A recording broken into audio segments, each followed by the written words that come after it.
आज bulletin of Bihar में बात करेंगे आयुर्वेद चिकित्सक के रूप में जाने जाने वाले उमाशंकर तिवारी से। पटना में प्रैक्टिस करते हैं, सिवान के मूलतः रहने वाले हैं। गर्मी की तपिश और इस बीच लोगों का बीमारी से घिर जाना गर्मी में आम बात हो गई है। आज शुरुआत करेंगे इसी टॉपिक से कि उमाशंकर जी, गर्मी के दिनों में लोग तपिश से भी परेशान हैं, किसी को ज़्यादा वोमिटिंग आने लगती है, किसी को सिर चकराने लगता है। तो इसमें आयुर्वेद से जुड़ी हुई चीज़ें, जो दिनचर्या से जुड़ी हुई चीज़ें होती हैं, इस पर आप क्या कहना चाहेंगे?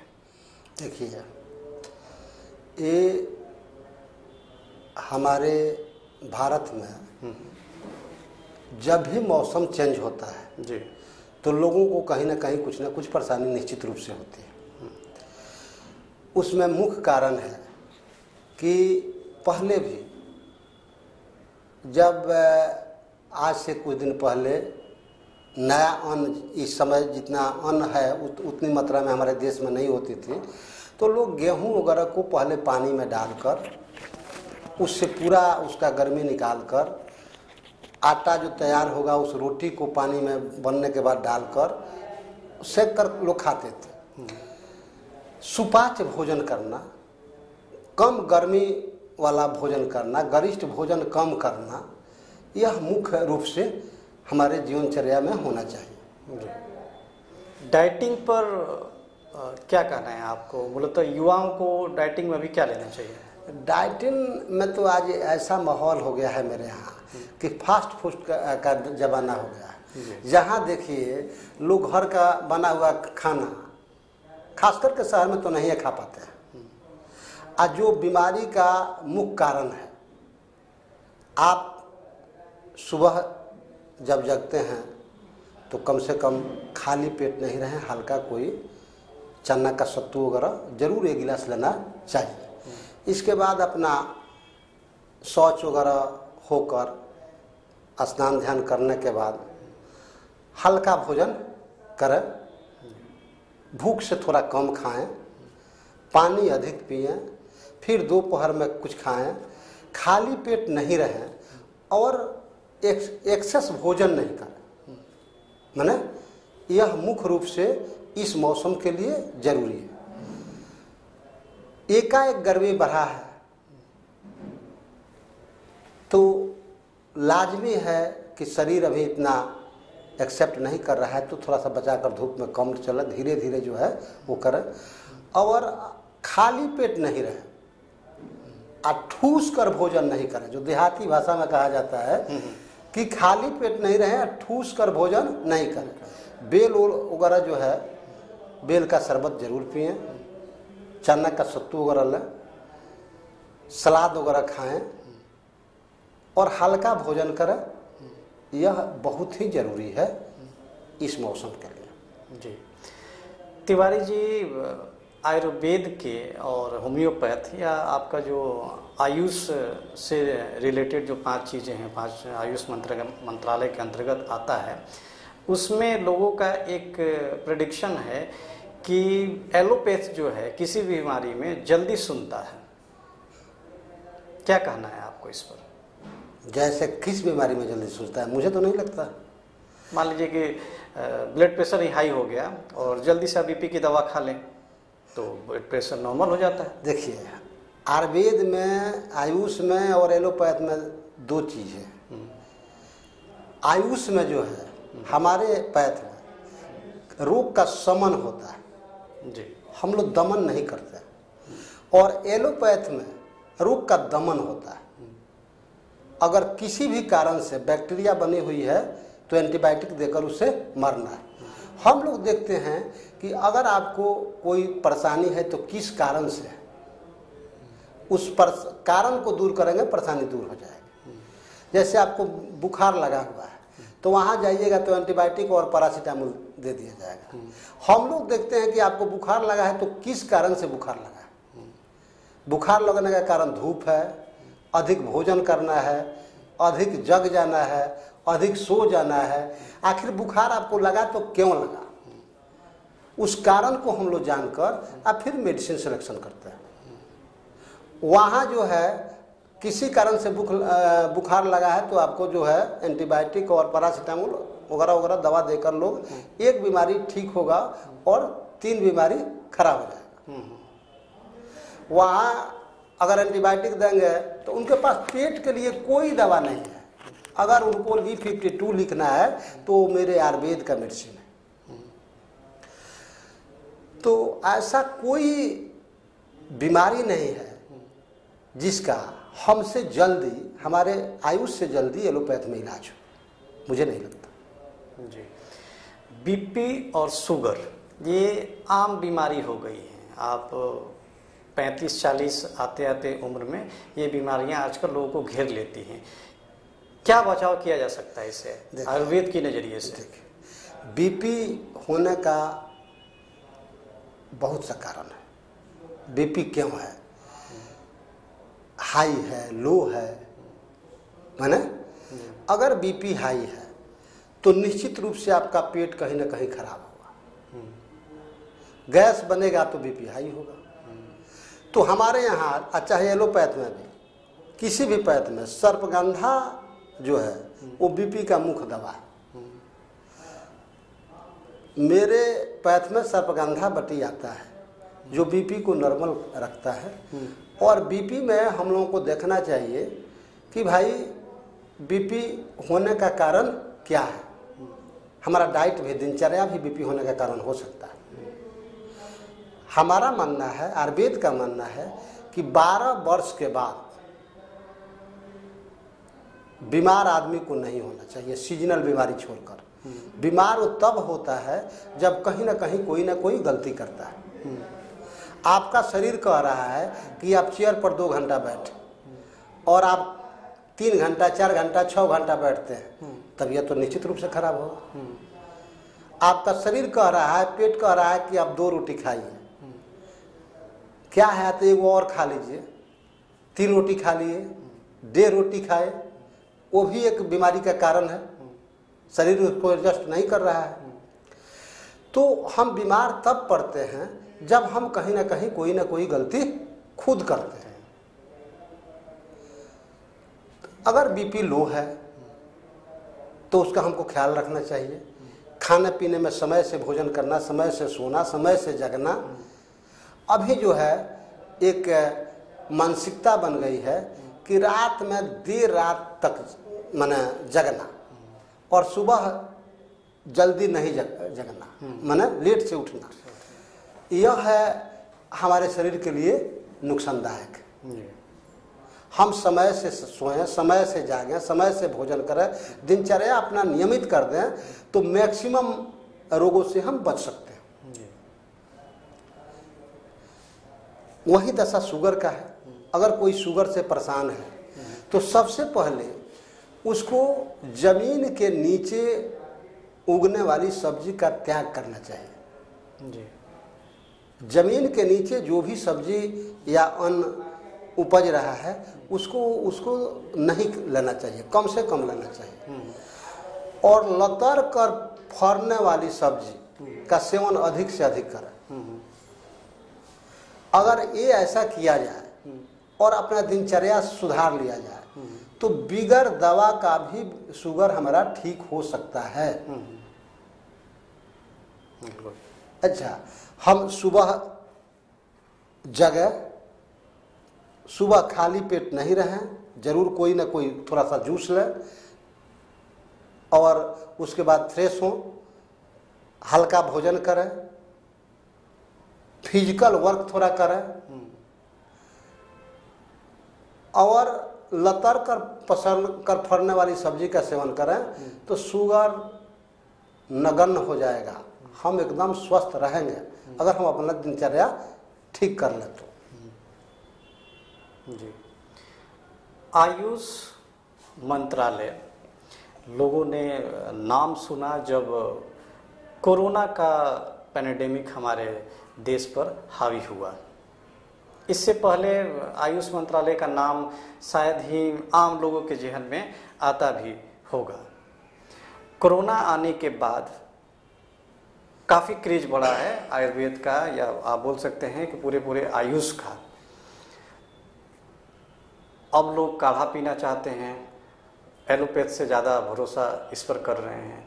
तो आप किसका योगदान मानते हैं इसमें? कोरोना के कारण लोग आयुष को जान पाएँ, या हो सकता है प्रधानमंत्री मोदी के कारण जान पाएँ, या रामदेव बाबा के कारण जान पाएँ? देखिए, किसी भी कार्य को सफल करने में किसी एक का श्रेय नहीं होता है, सबका प्रयास होता है। हमें याद है कि हम लोग 2004 में आयुष के लिए, हेमोपैथ और आयुर्वेद ये सब पैथ के लिए हम लोग जंतर मंतर पर धरना दिए थे। उस समय मात्र 2% जो स्वास्थ्य का बजट होता था उसमें आयुष पर खर्च होता था। लेकिन मैं धन्यवाद करूंगा माननीय प्रधानमंत्री मोदी जी को कि उनकी जब सरकार आई तो आयुष के लिए एक अलग मंत्रालय का गठन हुआ और उसका बजट भी एक अलग हुआ। इसके लिए मैं पूरे भारतीय आयुष चिकित्सक महासंघ की तरफ से माननीय प्रधानमंत्री जी को धन्यवाद करता हूं, प्रणाम करता हूं, नमन करता हूं और हृदय से साधुवाद देता हूं। आयुष में पहले भी, आप याद कीजिए 14 से पहले भी, जब एम्स या एलोपैथ के बड़े बड़े चिकित्सक लोग हाथ खड़ा कर देते थे और कहते थे कि आप अब ले जाइए, इनका सेवा कीजिएगा घर पर, तो लोग एकदम निराश होकर और कहते थे कि चलिए घर पर, और वहाँ किसी वैद्य से, किसी हेमोपैथ चिकित्सक से जाकर सलाह लेते हैं कि क्या अब कोई उपाय है। सब लोगों ने हाथ खड़ा कर दिया। और मैं खुद 1-2 कैंसर पेशेंट को मैं देखा हूँ कि वो बेड पर पड़ी हुई है, अब अंतिम सांस है, पेट फूल गया है। मैं जाकर देखा और अपना आयुर्वेद मेडिसिन दिया, और वैसे पेशेंट चलने लगे, फिरने लगे, अपना नित्य क्रिया करने लगे, या 6 माह 1 साल तक उनका जीवन माने बड़े बढ़िया से चला। तो मैं कैसे मानूं कि हमारा आयुष कोरोना में, कोरोना से पहले भी लोगों को जब कहीं कोई सहारा नहीं था तो आयुष की तरफ जाते थे, आयुर्वेद और हेमोपैथ की तरफ जाते थे। और आज कोरोना काल में जब सभी एलोपैथ के चिकित्सकों ने हाथ खड़ा कर दिया, अपने मौत के डर से क्लिनिक में बैठना बंद कर दिए, सभी हॉस्पिटल में ताला लग गया, उस समय भी जब देश पर संकट आया तो हमारा आयुष चिकित्सक ने अपने जान को जोखिम में डालकर हमने देश की जनता का सेवा करने का काम किया। जब आपको संकट काल में कोई साथ देगा तो आप उसको भूलिएगा नहीं, जरूर याद रखिएगा। वही दशा आज जो आप कह रहे हैं कि कोरोना में से लोगों को मन में विश्वास बढ़ा है, इसलिए बढ़ा है कि कोरोना काल में जब लोगों के ऊपर आफत था तो हमारा आयुष चिकित्सक उनके मदद में हमेशा तत्पर रहा और खड़ा मिला। निश्चित रूप से स्वाभाविक है कि उसका एहसान लोगों को मानना चाहिए। अगर देश की जनता उसे मान रही है तो मैं पुनः अपने महासंघ की तरफ से देश की जनता को धन्यवाद करता हूं और प्रणाम करता हूं कि आपने कम से कम हमारे योगदान का एहसान जता रहे हैं, इसके लिए आप बधाई के पात्र हैं। क्या कारण है तिवारी जी कि एलोपैथ अभी भी भारत जैसे देश में, जो कि आध्यात्मिक, धार्मिक और आयुष जैसी चीज़ों के लिए बहुत जाना जाता है, क्रेज अभी भी एलोपैथ का ज़्यादा है, लोगों का झुकाव एलोपैथ की ओर ही अभी भी ज़्यादा है? क्या कारण है इसका? देखिए, इसका 2 कारण है। एक तो सरकार हमारे आयुष चिकित्सकों पर, आयुर्वेद पर, हेमोपैथ पर उतना एक्टिव होकर काम नहीं की। दूसरी तरफ हमारे जो रिसर्चर थे, ऋषि मुनि थे, आयुर्वेद के वैद्य थे,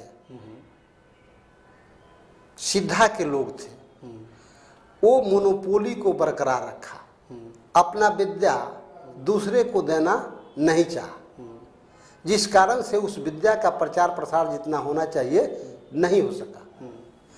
और एलोपैथ के लोग, जैसे मान लीजिए कि आप आज से पहले आप अगर जाते थे तो आयुर्वेद के चिकित्सक अपना पुरिया बनाकर दवा घोंट कर दे देंगे, वो पुर्जी कोई लिखकर नहीं देते थे। हेमोपैथ का लोग भी यही करते थे।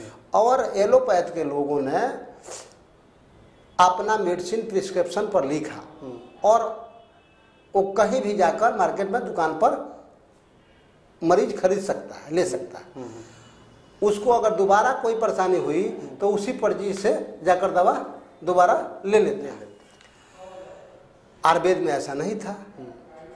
मैं सभी आयुर्वेद चिकित्सकों से, हेमोपैथिक चिकित्सकों से, यूनानी चिकित्सकों से, सिद्धा के लोगों से मैं आग्रह करता हूँ। हमने शुरू किया है, मेरा एक सेमिनार हुआ था अभी 6 तारीख को, तो हमने बताया कि हर हमारे सिद्धा के डॉक्टर किरण त्रिपाठी थे जी, उन्होंने कहा कि अगर आपको पेट की परेशानी है तो इस पोजीशन में इस मंत्र का जप कीजिएगा तो आपकी ये परेशानी कम हो सकती है, नहीं रहे।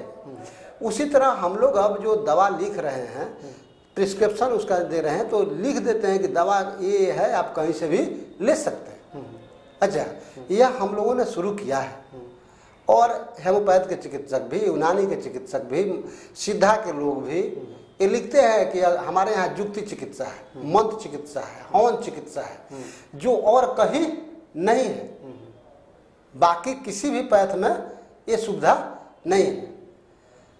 तो हम ये प्रयास कर रहे हैं, हमारे महासंघ के लोग प्रयास कर रहे हैं कि अधिक से अधिक लोग इस विद्या के बारे में जाने और उसको अपनाएं और स्वस्थ रहें। जी, एक दर्शकों की तरफ से भी एक सवाल आया था कि आयुर्वेद में क्या ऐसी कोई चीज़ है जो लोगों के जो बाल झड़ते हैं उसको रोका जा सकता है? देखिए, बिल्कुल है, आयुर्वेद में तो है ही है। आप बहुत दिन पहले सुनते थे कि मुल्तानी मिट्टी से माथा धोने पर माथा साफ होता है। माने हमारे यहाँ पहले देहात में पियरी मिट्टी से लोग धो लेते थे। अभी तरह तरह के लोग केमिकल, शैम्पू, साबुन यूज कर रहे हैं। कोई जिसका भी बाल झड़ रहा हो वो एक शैम्पू या साबुन यूज करे, साबुन में पियर्स करे तो बहुत अच्छा है। और भृंगराज चूर्ण है, भृंगराज तेल है, जिसका सेवन करे तो बाल बहुत कम झड़ेगा। दूसरी चीज़ कि हर रोग में हम लोग पेट देखते हैं, वो उसको ध्यान रखना होगा कि पेट हमारा ठीक रहे, पेट में कब्जियत नहीं हो। पेट की गर्मी से भी बाल झड़ता है। आपने पियर्स का नाम लिया, पियर्स क्या आयुर्वेदिक है? देखिए, उसमें और सब साबुन से कम केमिकल है। अच्छा, ये बात निश्चित रूप से बाकी जितने भी साबुन वगैरह हैं उससे उसमें कम केमिकल। ये थे उमाशंकर तिवारी जी, चिकित्सक हैं आयुर्वेद के, पटना में जाने माने लोगों में जाने जाते हैं, सिवान के मूलतः रहने वाले हैं। बहुत सारी जानकारियाँ इन्होंने हमारे दर्शकों से, हमारे व्यूअर से शेयर किया है आयुर्वेद के बारे में। हमें गर्मी में या ऐसे दिनचर्या कैसी रखनी चाहिए और दवाइयों के सेवन में बहुत ही सावधानी बरतनी चाहिए। उमाशंकर तिवारी जी, आपका बहुत बहुत धन्यवाद कि हमारे आप चैनल में आए। धन्यवाद आपका भी, थैंक यू वेरी मच। मुझे आपने मौका दिया और मैं इसके लिए आपको बहुत बहुत बधाई देता हूँ कि आपने हमें समय दिया अपना। Thank you very much sir, thank you.